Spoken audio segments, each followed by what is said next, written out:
Gainesville up into Banks County, and more showers and storms developing back towards the west and building in. So some of the heaviest rain now east of Gainesville and Lula, and continuing to spread through Banks County and into Alabama and Tennessee. Areas, showers and storms. I expect this is going to increase as it moves into and through West Georgia and the metro area between now and 2 or 3 a.m. So an increasing risk for another round of storms in the hours ahead. I'll take you through that hour-by-hour forecast and what I expect as far as impacts coming up. See you in a bit, Brad. Right now to a story that is all new here at 11. Police arrested these 3 deputies for using county camera technology that's designed to help solve crimes, but for personal use. Tonight, they're out of a job. Channel 2's Susan Hendricks live outside the Cherokee County Sheriff's Office. So, Susan, I bet neighbors did not see this coming. Yeah, they really didn't, George. And the residents I spoke to today in Canton on Main Street, just a couple miles away, say they were shocked, but they were happy to hear about the sheriff's swift response. Very much appreciate them monitoring themselves and protecting the public. Word that 2 more Cherokee Sheriff's Office supervisors are now facing criminal charges is shocking to Canton residents I spoke with. Lieutenant Chris Bryan of Ackworth and Sergeant Mike Creedon of Cartersville were arrested and booked into the Cherokee County Detention Center. Investigators say they used the county's automated license plate reader system for non-law enforcement purposes. Shannon Collins has lived in Cherokee County for close to 20 years and says while she understands the technology can help law enforcement solve crimes, it also comes with a responsibility to use it properly.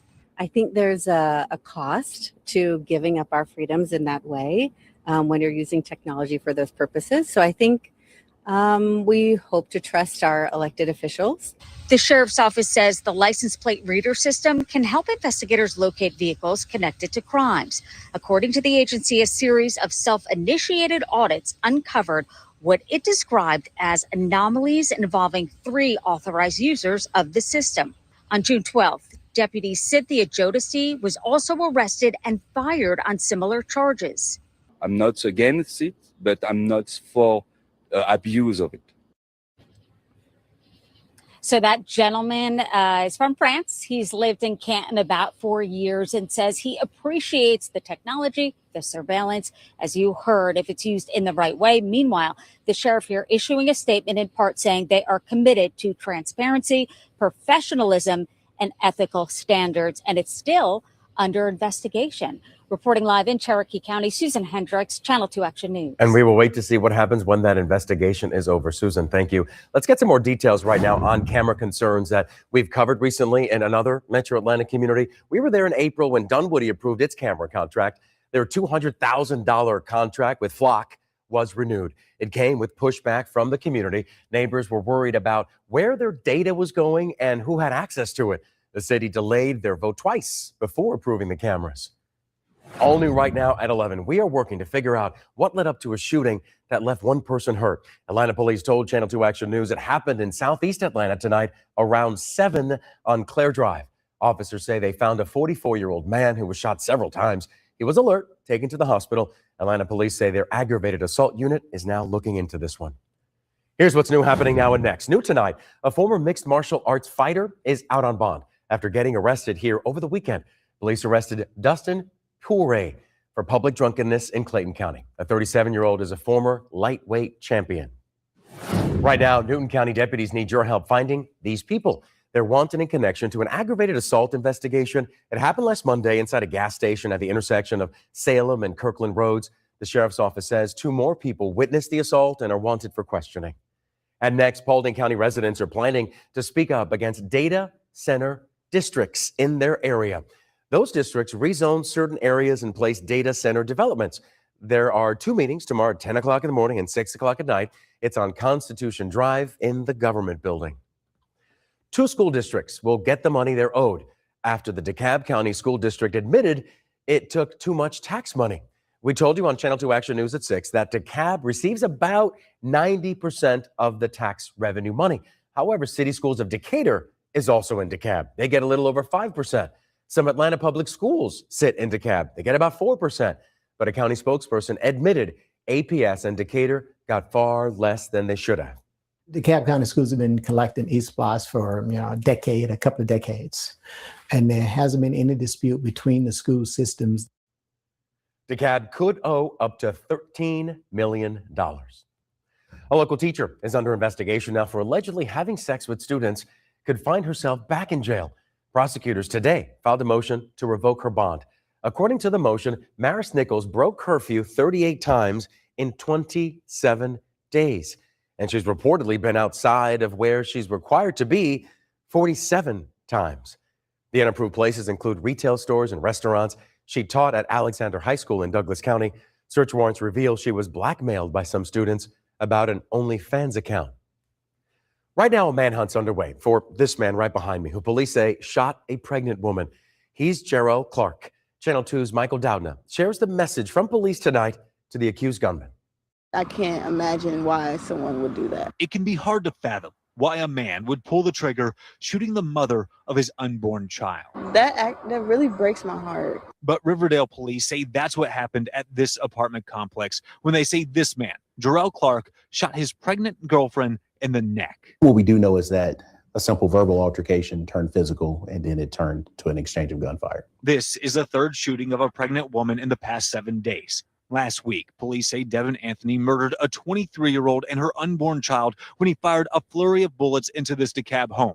Days later, in Milledgeville, there was a murder-suicide of a woman 33 weeks pregnant. Unfortunately, it is part of a trend. It is not an exception to the rule. Grace Figueroa is with Live Safe Resources. She says that there was 159 domestic violence-related deaths in 2024, with numbers rising year over year. What's at stake is lives. We're losing lives. Figueroa says that more needs to be done to educate people and make resources available for those in danger.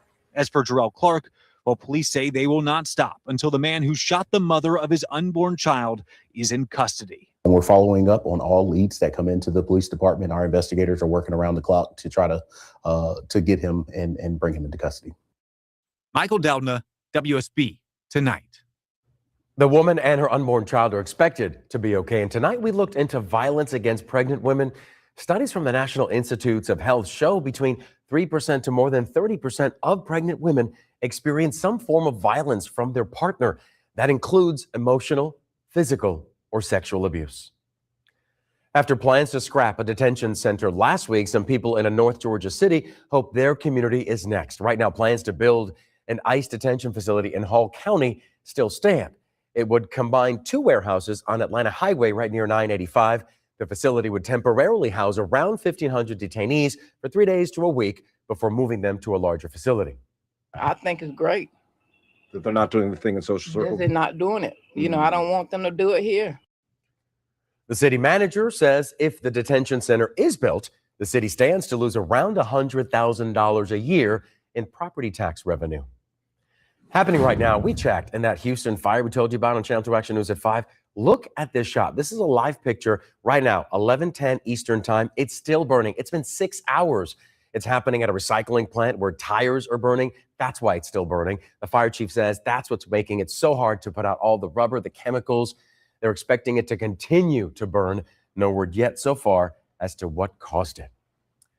After this evening's severe weather, another round of storms developing, building into West Georgia. That'll impact us in the hours ahead, and I'll take you through that timeline next. A Channel 2 Action News investigates a warning that you need to watch out for. It's unethical, and we need to have public awareness for our community. Still ahead, the foreclosure scheme thieves are using to steal your money. And 30 years ago, a community walked with the Olympic torch to welcome the world to Atlanta. Next, how the next generation hopes to convince decision makers to keep this cauldron right where it is. Closed captioning is sponsored by Morgan & Morgan, America's largest injury law firm. Came out to preserve it. For 3 decades, the Olympic cauldron has stood along Fulton Street in Summer Hill, but now some are considering moving the cauldron to Centennial Olympic Park. Channel 2's Corey James live tonight. So Corey, many people might think, look, it makes sense to move this thing to a busier part of town, more people could see it. But for the people in Summer Hill, it really means something. It does, George, and so many people remember when this area was the Olympic Village. It is where Muhammad Ali carried that torch to light the cauldron here. And people who live in this neighborhood say that was a historical moment that they do not want erased.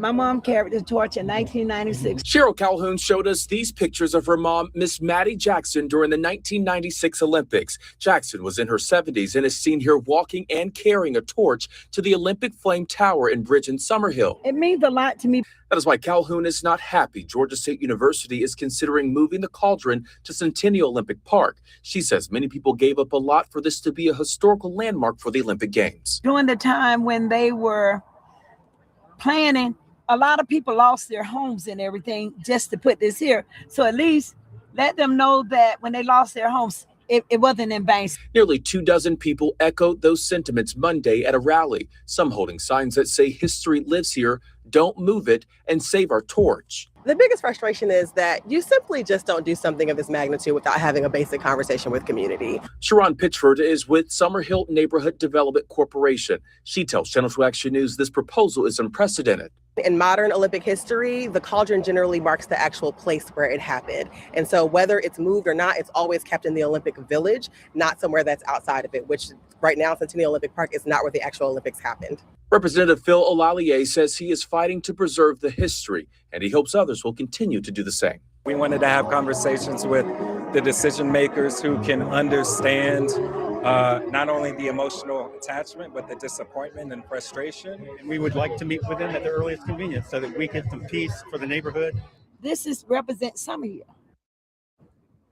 And I reached out to Georgia State University officials for comment. I'm still waiting to hear back, but they have said in the past that the reason to move the cauldron is to better connect the city's Olympic history to downtown. So far, no word on when the meeting that was scheduled tomorrow with stakeholders and was canceled will be rescheduled. We're live here in downtown Atlanta. Corey James, WSB tonight. Listen, people have strong opinions, right, on both sides. Let's hopefully come to terms with something and make an agreement. Corey, thank you.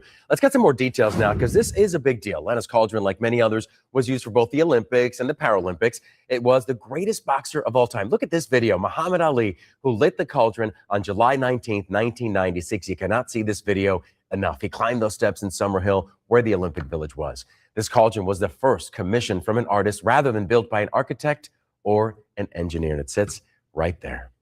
So let's keep you ahead of what's happening next with our weather. So far, check out these trees. They went down in Jasper County. This was along Post Road in Monticello. Chief Meteorologist Brad Nitz tracked that severe storm moving into Jasper County earlier tonight, live on air. And Brad's here live for us now in Severe Weather Center, too. So you talked about those damaging winds and down trees, and you're tracking some storms now. They really could move through tonight. Yeah, we've got another round of storms we'll be dealing with in the hours ahead. Here's a look at the storm reports so far this evening. Early reports. This is where we saw in Jasper County those trees down today, and a cluster of wind damage reports, northwestern Georgia, parts of northern Alabama. I was tracking that tornado warning across much of North Georgia beginning around 6:40 this evening.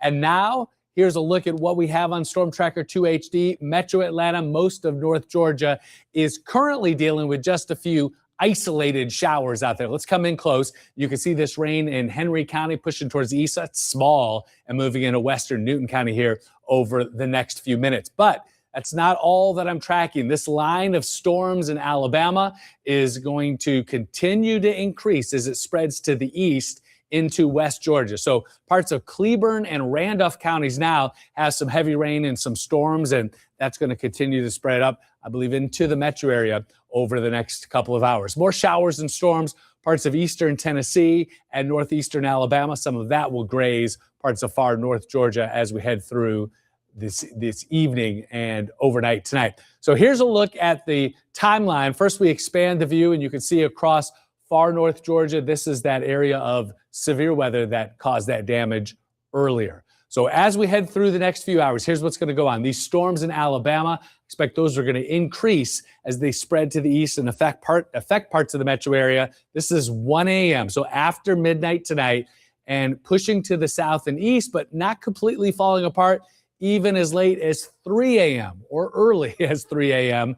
And then after 3, 4, 5 a.m., it weakens quickly as it moves out. So storm threat here over the next couple of hours, few hours, but then we'll see it all move out before the sun rises as a cold front moves through. Not a big drop in temperatures, but much drier air coming in. So gusty north to northwesterly winds blowing in the dry air, and a mostly sunny sky returns. Here's that moisture we're dealing with now. The breezy conditions tomorrow and that breeze pulling down that dry air, highlighting it here in orange, and we'll be dealing with that through tomorrow. Also want to show you what we can expect the rest of the week. So we dry out tomorrow and on Wednesday. Then Thursday and Friday, can't rule out an isolated shower storm developing during the heat of the day. That's about it. So your 5-day forecast with a weekend always in view.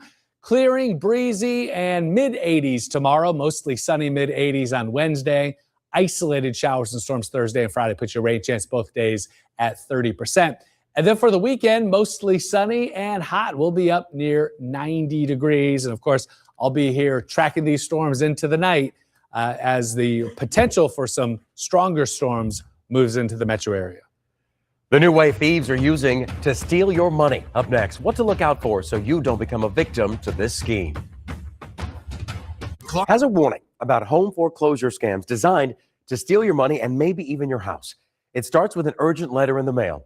Channel 2 consumer investigator Justin Gray shares how you can protect yourself. It says equal housing opportunity. Joe Angolia and his wife received a letter in the mail marked urgent, claiming their home was sold as a result of foreclosure in February. It offered to help them reverse the sale and keep them in their home. Well, it was concerning. I took a screenshot of it, sent it to my wife. Over the last year, the letter has prompted alerts from credit unions and banks, including this social media warning from a bank in Missouri, calling it a scam in big red letters. If someone gets a letter like this, it has no company letterhead, not even their name on it. You got to question whether it's legit. If you get a letter like this, attorney Barry Miller advises not to call the number. Instead, reach out to your lender first. You can also search your name on your local county clerk of court's website to see if a lender was suing you. You can also check the County Board of Assessors website to make sure you're still listed as the owner of the home. The company that wrote to Angolia calls itself Pro Elite Group, based in San Diego, California. We saw 8 Better Business Bureau scam tracker complaints with that name related to foreclosure issues. One person wrote, quote, said they were going to help me modify my mortgage to keep my house, and they did nothing but take my money. It's unethical, and we need to have public awareness for our community, especially for people that aren't tech savvy and our elderly community. Justin Gray for WSB Tonight. Most Georgia counties have a warning system that you can opt into. It will alert you anytime filings are made on your property. Fulton County is called React. They're designed to prevent property fraud or deed theft. The Peaches coming back to Peachtree City. Literally, we're in this together with the local groups working to make that happen. And now another look at tonight's winning Powerball numbers.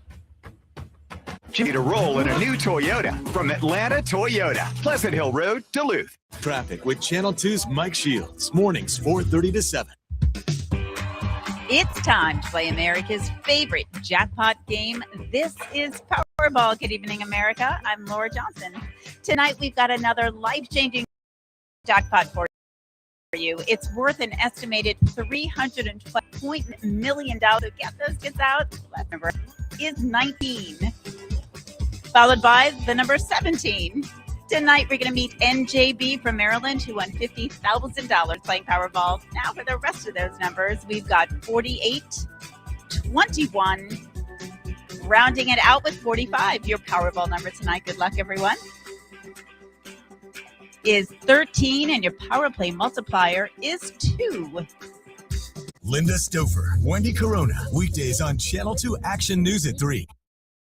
Tonight, deputies on the wrong side of the law arrested for misusing license plate camera readers. I'm not against it, but I'm not for abuse of it. How the sheriff's office found out. And tonight, the fight to keep the cauldron that came to Atlanta 30 years ago when neighbors welcomed the world. My mom carried the torch in 1996. Now, they don't want to move. This represents some of you. The memories behind the iconic moment and why they needed to stay. A man received a notice. He sold his house, but he says that never happened.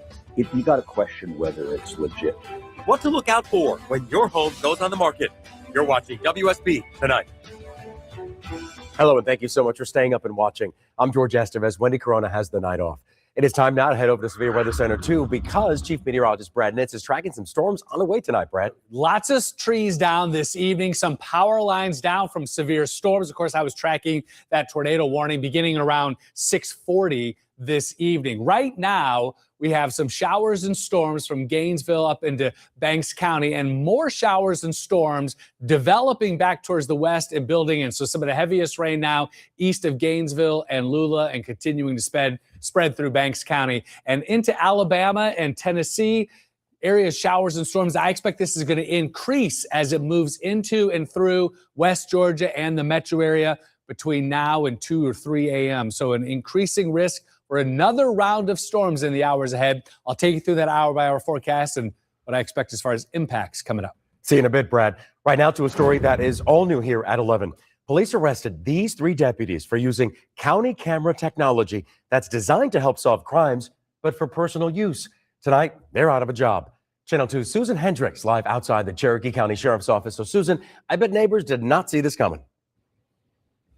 Yeah, they really didn't, George. And the residents I spoke to today in Canton on Main Street, just a couple miles away, say they were shocked, but they were happy to hear about the sheriff's swift response. Very much appreciate them monitoring themselves and protecting the public. Word that 2 more Cherokee Sheriff's Office supervisors are now facing criminal charges is shocking to Canton residents I spoke with. Lieutenant Chris Bryan of Ackworth and Sergeant Mike Creedon of Cartersville were arrested and booked into the Cherokee County Detention Center. Investigators say they used the county's automated license plate reader system for non-law enforcement purposes.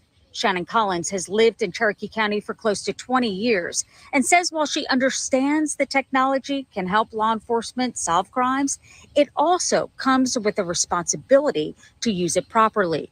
I think there's a cost to giving up our freedoms in that way when you're using technology for those purposes. So I think we hope to trust our elected officials. The sheriff's office says the license plate reader system can help investigators locate vehicles connected to crimes. According to the agency, a series of self-initiated audits uncovered what it described as anomalies involving 3 authorized users of the system. On June 12th, Deputy Cynthia Jodeci was also arrested and fired on similar charges. I'm not against it, but I'm not for abuse of it. So that gentleman is from France. He's lived in Canton about 4 years and says he appreciates the technology, the surveillance, as you heard, if it's used in the right way. Meanwhile, the sheriff here issuing a statement in part saying they are committed to